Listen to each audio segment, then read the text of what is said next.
Thank you for joining us in Finding God in Video Games. In today's Rewind, we're taking a look back at Metroid. And from the recent release of Metroid Dread all the way through the fact that you can play some of the Metroid games on either the SNES Classic or even playing through the Nintendo Switch online library, Metroid is it's great to know that Nintendo still remembers that we like it, and hopefully they're still remembering we want a sequel to the excellent Metroid Prime trilogy that we all enjoyed. Just remember, if you haven't played Metroid, stay away from Metroid Other M. That's we all do that. It's best. You're not missing anything. Now, Metroid Prime, which is my favorite part of the entire franchise, the original one started off with a bang. Everyone's favorite bounty hunter, Samus Aran, takes down enemies and searches for clues within a derelict space station. And all of her suit's powers were on full display as we're firing missiles, we could transform into a ball, roll around, fire our grappling hook to navigate. We were an unstoppable force of nature, laying waste to all who dared to oppose us. Well, till the end of the first level. And in that point, an event occurs that stripped us of all of our suit's special abilities, forcing us to spend the entire rest of the game slowly putting Samus's armor back together again so we could finally take on the final boss. So after getting spoiled to all of those wonderful, powerful abilities, we kind of found ourselves pretty underpowered for the journey that lied ahead. And without the full arsenal of options that we had just become accustomed to, the world seemed a little more hostile and dangerous than it did when we were at full capacity.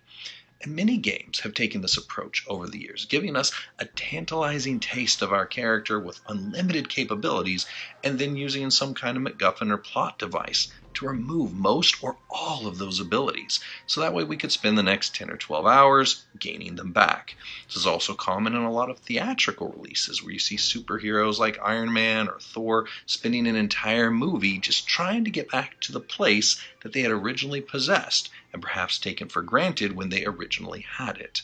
It almost seems cruel if you think about it. I mean, why give me, as a gamer, taste of the good life if you're just going to rip it away and make me fight to earn it back?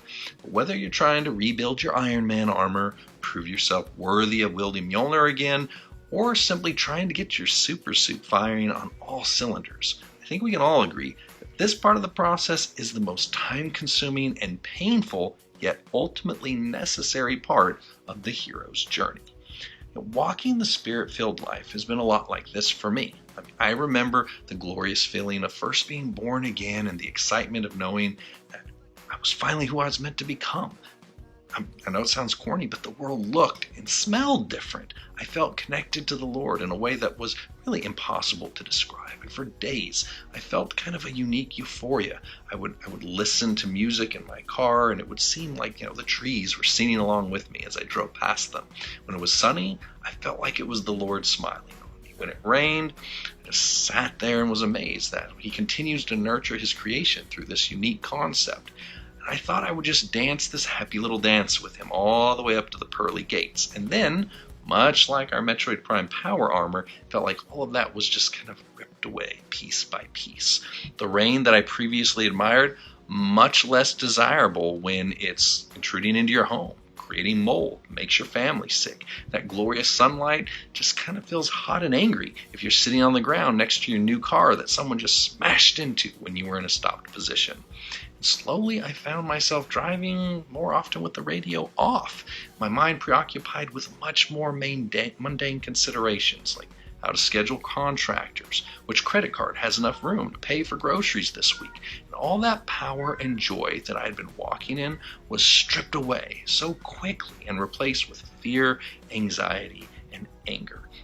1 Peter 4, 12, and 13 sheds a lot of light on the issue of power suit problems when he says, "Beloved, do not think it strange concerning the fiery trial which is to try you as though some strange thing happened to you, but rejoice to the extent that you partake of Christ's sufferings, that when His glory is revealed, you may also be glad with exceeding joy."